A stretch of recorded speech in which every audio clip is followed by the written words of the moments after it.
नमस्ते मेरे प्यारे दोस्तों। आज मैं आपको सुनाऊंगी प्रेमचंद जी का उपन्यास गोदान भाग 25। भोला इधर दूसरी सगाई लाए थे। औरत के बगैर उनका जीवन नीरस था। जब तक जुनिया थी उन्हें हुक्का पानी दे देती थी, समय से खाने को बुला ले जाती थी। अब बेचारे अनाथ से हो गए थे। बहुओं को घर के काम धाम से छुट्टी न मिलती थी। उनकी क्या सेवा सत्कार करती, इसलिए अब सगाई परमावश्यक हो गई थी। संयोग से एक जवान विधवा मिल गई जिसके पति का देहांत हुए केवल 3 महीने हुए थे। एक लड़का भी था। भोला की लार टपक पड़ी, झटपट शिकार मार लाए। जब तक सगाई न हुई उसका घर खोद डाला। अभी तक उसके घर में जो कुछ था बहुओं का था। जो चाहती थी करती थी, जैसे चाहती थी रहती थी। जंगी जब से अपनी स्त्री को लेकर लखनऊ चला गया था, कामता की बहू ही घर की स्वामिनी थी। 5-6 महीनों में ही उसने 30-40 रुपए अपने हाथ में कर लिए थे। सेर आधा सेर दूध दही चोरी से बेच लेती थी। अब स्वामिनी हुई उसकी सौतेली सास। उसका नियंत्रण बहू को बुरा लगता था और आए दिन दोनों में तकरार होती रहती थी। यहाँ तक कि औरतों के पीछे भोला और कामता में भी कहा सुनी हो गई। झगड़ा इतना बड़ा कि अलग्योजे की नौबत आ गई और यह रीति सनातन से चली आई है कि अलग्योजे के समय मारपीट अवश्य हो। यहाँ भी उस रीति का पालन किया गया। कामता जवान आदमी था। भोला का उस पर जो कुछ दबाव था वह पिता के नाते था, मगर नई स्त्री लगकर बेटे से आदर पाने का अब उसे कोई हक न रहा था। कम से कम कामता इसे स्वीकार न करता था। उसने भोला को पटक कर कई लातें जमाई और घर से निकाल दिया। घर की चीजें न छूने दी।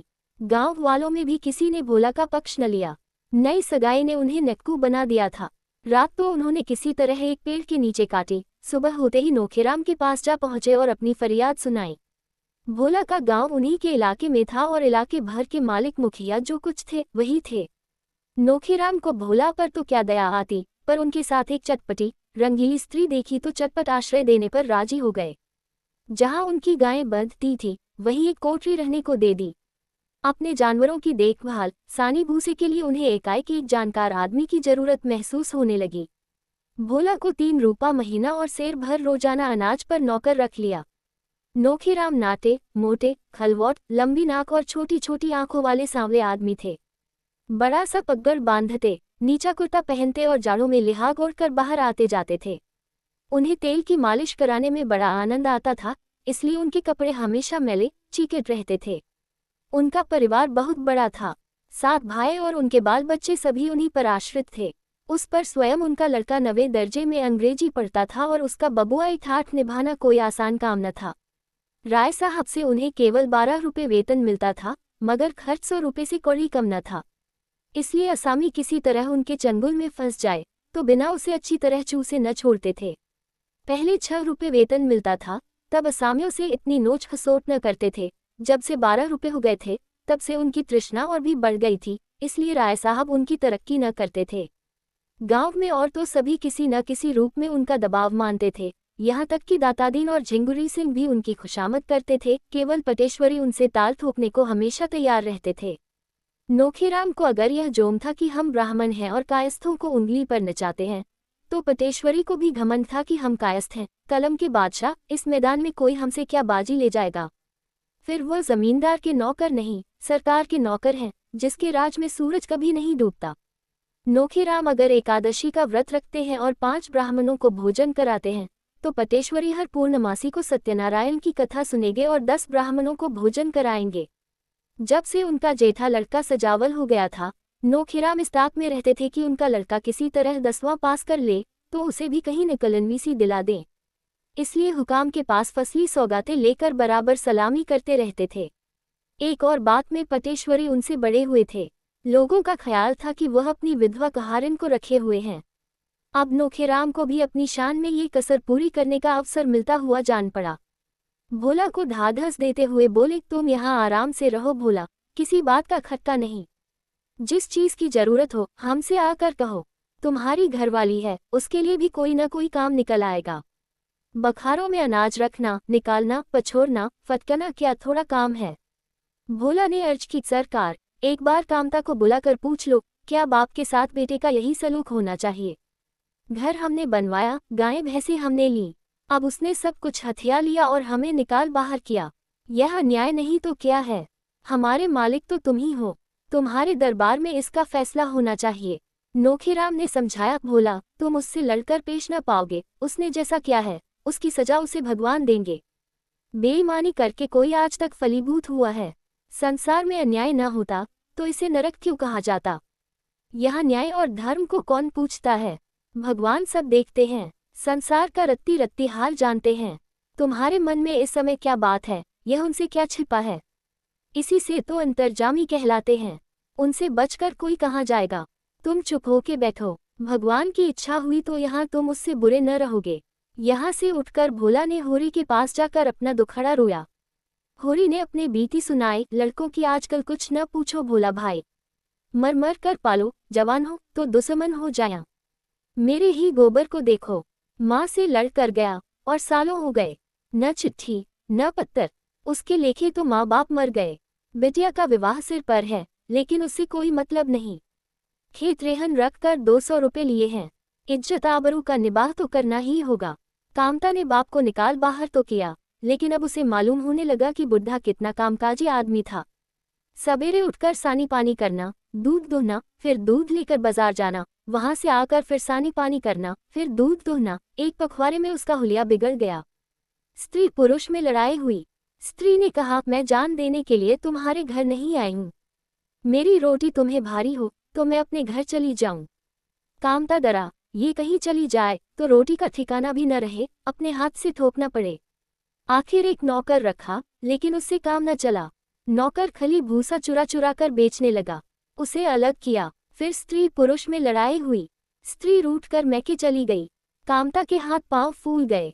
हार कर भोला के पास आया और चिरौरी करने लगा। दादा, मुझसे जो कुछ भूल चूक हुई हो क्षमा करो, आप चल कर घर संभालो, जैसे तुम रखोगे वैसे ही रहूंगा। भोला को यहाँ मजूरों की तरह रहना अखर रहा था। पहले महीने 2 महीने उसकी जो खातिर हुई वह अब न थी। नोखीराम कभी कभी उससे चिलम भरने या चारपाई बिछाने को भी कहते थे। तब बेचारा भोला जहर का घूंट पीकर रह जाता था। अपने घर में लड़ाई दंगा भी हो तो किसी की टहल तो न करनी पड़ेगी। उसकी स्त्री नोहरी ने ये प्रस्ताव सुना तो ऐंठ कर बोली, जहाँ से लात खा कर आए वहां फिर जाओगे, तुम्हें लाज नहीं आती। भोला ने कहा, तो यही कौन सिंहासन पर बैठा हुआ हूँ। नोहरी ने मटक कर कहा, तुम्हें जाना हो तो जाओ, मैं नहीं जाती। भोला जानता था नोहरी विरोध करेगी, इसका कारण भी वह कुछ कुछ समझता था, कुछ देखता भी था। उसके यहाँ से भागने का एक कारण ये भी था, यहाँ उसकी कोई बात न पूछता था, पर नोहरी की बड़ी खातिर होती थी। प्यादे और शहने तक उसका दबाव मानते थे। उसका जवाब सुनकर भोला को क्रोध आया, लेकिन करता क्या। नोहरी को छोड़कर चले जाने का साहस उसमें होता तो नोहरी भी झक मारकर उसके पीछे पीछे चली जाती। अकेले उसे यहाँ अपने आश्रय में रखने की हिम्मत नोखीराम में न थी। वह टट्टी की आड़ से शिकार खेलने वाले जीव थे, मगर नोहरी भोला के स्वभाव से परिचित हो चुकी थी। भोला मिन्नत करके बोला, देख नोहरी, दिक मत कर, अब तो वहाँ बहुएं भी नहीं हैं, तेरे ही हाथ में सब कुछ रहेगा। यहाँ मजूरी करने से बिरादरी में कितनी बदनामी हो रही है, ये सोच। नोहरी ने ठेंगा दिखाकर कहा, तुम्हें जाना है जाओ, मैं तुम्हें रोक तो नहीं रही हूँ। तुम्हें बेटे की लातें प्यारी लगती होंगी, मुझे नहीं लगती, मैं अपनी मजदूरी में मगन हूँ। भोला को रहना पड़ा और कामता अपनी स्त्री की खुशामद करके उसे मना लाया। इधर नोहरी के विषय में कनबतियां होती रहीं। नोहरी ने आज गुलाबी साड़ी पहनी है, अब क्या पूछना है, चाहे रोज एक साड़ी पहने। सैया भाई कोतवाल, अब डर काहे का। भोला की आंखें फूट गई हैं क्या। शोभा बड़ा हंसोड़ था, सारे गांव का विदूषक बल्कि नारद, हर एक बात की टोह लगाता रहता था। एक दिन नोहरी उसे घर में मिल गई, कुछ हंसी कर बैठा। नोहरी ने नोखीराम से जड़ दिया, शोभा की चौपाल में तलबी हुई और ऐसी डांट पड़ी कि उम्र भर न भूलेगा। एक दिन लाला पटेश्वरी प्रसाद की शामत आ गई। गर्मियों के दिन थे, लाला बगीचे में आम तुड़वा रहे थे। नोहरी बनी ठनी उधर से निकली। लाला ने पुकारा, नोहरी रानी, इधर आओ, थोड़े से आम लेती जाओ, बड़े मीठे हैं। नोहरी को भ्रम हुआ, लाला मेरा उपहास कर रहे हैं। उसे अब घमंड होने लगा था। वह चाहती थी लोग उसे जमींदारन समझें और उसका सम्मान करें। घमंडी आदमी प्रायः शक्की हुआ करता है, और जब मन में चोर हो तो शक्कीपन और भी बढ़ जाता है। वह मेरी ओर देखकर क्यों हंसा, सब लोग मुझे देखकर जलते क्यों हैं। मैं किसी से कुछ मांगने नहीं जाती, कौन बड़ी सत्वंती है, जरा मेरे सामने आए तो देखूं। इतने दिनों में नोहरी गांव के गुप्त रहस्यों से परिचित हो चुकी थी। यही लाला कहारन को रखे हुए हैं और मुझे हंसते हैं। इन्हें कोई कुछ नहीं कहता। बड़े आदमी है न, नोहरी गरीब है, जात की हेठी है, इसलिए सभी उसका उपहास करते हैं। और जैसा बाप है वैसा ही बेटा। इन्हीं का रमेसरी तो सिलिया के पीछे पागल बना फिरता है। चमारियों पर तो गिद्ध की तरह टूटते हैं, उस पर दावा है कि हम ऊंचे हैं। उसने वहीं खड़े होकर कहा, तुम दानी कब से हो गए लाला? पाओ तो दूसरों की थाली की रोटी उड़ा जाओ। आज बड़े आम वाले हुए हैं। मुझसे छेड़ की तो अच्छा ना होगा, कह देती हूँ। ओहो, इस हिरन का इतना मिजाज। नोखीराम को क्या फांस लिया, समझती है सारी दुनिया पर उसका राज है। बोले, तू तो ऐसी तिनक रही है नोहरी, जैसे अब किसी को गांव में रहने न देगी। जरा जबान संभाल कर बातें किया कर, इतनी जल्द अपने को न भूल जा। तो क्या तुम्हारे द्वार कभी भीख मांगने आई थी? नोखीराम ने छाह नदी होती तो भीख भी मांगती। नोहरी को लाल मिर्च सा लगा। जो कुछ मुंह में आया, बकत, दाढ़ी जार, लंपट, मुंह झौंसा और जाने क्या क्या कहा, और उसी क्रोध में भरी हुई कोठरी में गई और अपने बर्तन भांडे निकाल निकाल कर बाहर रखने लगी। नोखीराम ने सुना तो घबराए हुए आए और पूछा, यह क्या कर रही है नोहरी? कपड़े लगते क्यों निकाल रही है? किसी ने कुछ कहा है क्या? नोहरी मर्दों को नचाने की कला जानती थी। अपने जीवन में उसने यही विद्या सीखी थी। नोखीराम पढ़े लिखे आदमी थे, कानून भी जानते थे, धर्म की पुस्तकें भी बहुत पढ़ी थीं। बड़े बड़े वकीलों, बैरिस्टरों की जूतियां सीधी की थीं, पर इस मूर्ख नोहरी के हाथ का खिलौना बने हुए थे। भौहें सिकोड़ कर बोली, समय का फेर है, यहाँ आ गई, लेकिन अपनी आबरू न गंवाऊंगी। ब्राह्मण सतेज हो उठा, मूंछी खड़ी करके बोला, तेरी ओर जो ताके उसकी आंखें निकाल लूं। नोहरी ने लोहे को लाल करके घन जमाया, लाला पटेसरी जब देखो मुझसे बेबात की बात किया करते हैं। मैं हर जाए थोड़े ही हूं कि कोई मुझे पैसे दिखाए। गांव भर में सभी औरतें तो हैं, कोई उनसे नहीं बोलता। जिसे देखो मुझी को छेड़ता है। नोखीराम के सिर पर भूत सवार हो गया। अपना मोटा डंडा उठाया और आंधी की तरह हरहराते हुए बाग में पहुंचकर लगे ललकारने, आजा बड़ा मर्द है तो मूंछी उखाड़ लूंगा, खोद कर गाड़ दूंगा, निकल आ सामने। अगर फिर कभी नोहरी को छेड़ा तो खून पी जाऊंगा, सारी पटवारगिरी निकाल दूंगा। जैसा खुद है वैसा ही दूसरों को समझता है। तू है किस घमंड में? लाला पटेश्वरी सिर झुकाए दम साधे जड़वत खड़े थे। जरा भी जबान खोली और शामत आ गई। उनका इतना अपमान जीवन में कभी न हुआ था। एक बार लोगों ने उन्हें ताल के किनारे रात को घेर कर खूब पीटा था, लेकिन गांव में उसकी किसी को खबर न हुई थी। किसी के पास कोई प्रमाण न था, लेकिन आज तो सारे गांव के सामने उनकी इज्जत उतर गई। कल जो औरत गांव में आश्रय मांगती आई थी, आज सारे गांव पर उसका आतंक था। अब किसकी हिम्मत है जो उसे छेड़ सके? जब पटेश्वरी कुछ नहीं कर सके तो दूसरों की बिसात ही क्या। अब नोहरी गांव की रानी थी। उसे आते देखकर किसान लोग उसके रास्ते से हट जाते थे। ये खुला हुआ रहस्य था कि उसकी थोड़ी सी पूजा करके नोखीराम से बहुत काम निकल सकता है। किसी को बंटवारा कराना हो, लगान के लिए मोहलत मांगनी हो, मकान बनाने के लिए जमीन की जरूरत हो, नोहरी की पूजा किए बगैर उसका काम सिद्ध नहीं हो सकता। कभी कभी वह अच्छे अच्छे असामियों को डांट देती थी। असामी ही नहीं, अब कारकुन साहब पर भी रोब जमाने लगी थी। भोला उसका आश्रित बनकर न रहना चाहता था। औरत की कमाई खाने से ज्यादा अधम उसकी दृष्टि में दूसरा न था। उसे कुल 3 रुपये माहवार मिलते थे, वह भी उसके हाथ न लगते। नोहरी ऊपर ही ऊपर उड़ा लेती। उसे तमाकू पीने को धेला मयस्सर नहीं, और नोहरी 2 आने रोज के पान खा जाती थी। जिसे देखो वही उन पर रोब जमाता था। प्यादे उससे चिलम भरवाते, लकड़ी कटवाते। बेचारा दिन भर का हारा थका आता और द्वार पर पेड़ के नीचे झिंदगी खाट पर पड़ा रहता। कोई एक लुटिया पानी देने वाला भी नहीं। दोपहर की बासी रोटियां रात को खानी पड़ती, और वह भी नमक या पानी के साथ। आखिर हार कर उसने घर जाकर कामता के साथ रहने का निश्चय किया। कुछ न होगा, एक टुकड़ा रोटी तो मिल ही जाएगी, अपना घर तो है। नोहरी बोली, मैं वहां किसी की गुलामी करने नहीं जाऊंगी। भोला ने जी कड़ा करके कहा, तुम्हें जाने को तो मैं नहीं कहता, मैं तो अपने को कहता हूँ। तुम मुझे छोड़कर चले जाओगे, कहते लाज नहीं आती। लाज तो घोल कर पी गया, लेकिन मैंने तो अपनी लाज नहीं पी। तुम मुझे छोड़कर नहीं जा सकते। तू अपने मन की है तो मैं तेरी गुलामी क्यों करूं? पंचायत करके मुंह में कालिख लगा दूंगी, इतना समझ लेना। क्या अभी कुछ कम कालिख लगी है? क्या अब भी मुझे धोखे में रखना चाहती है?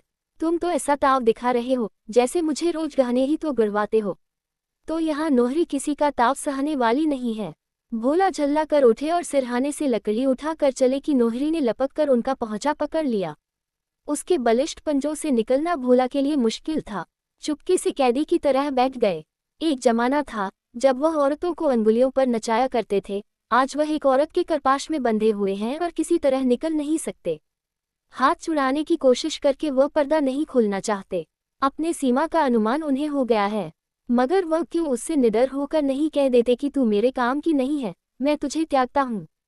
पंचायत की धमकी देती है। पंचायत क्या कोई हवा है? अगर तुझे पंचायत का डर नहीं तो मैं क्यों पंचायत से डरूं? लेकिन ये भाव शब्दों में आने का साहस न कर सकता था। नोहरी ने जैसे उन पर कोई वशीकरण डाल दिया हो। दोस्तों, यहाँ पर गोदान का भाग 25 समाप्त होता है। गोदान भाग 26 सुनने के लिए डिस्क्रिप्शन में दिए गए लिंक पर क्लिक करें, या फिर गोदान प्लेलिस्ट में जाकर आप गोदान के सारे पार्ट सुन सकते हैं। धन्यवाद दोस्तों। वीडियो को लाइक करें और अपनी राय कमेंट बॉक्स में ज़रूर दें, और हाँ, चैनल को सब्सक्राइब भी कर लें ताकि आपको हमारे सारे अपडेट्स मिलते रहें।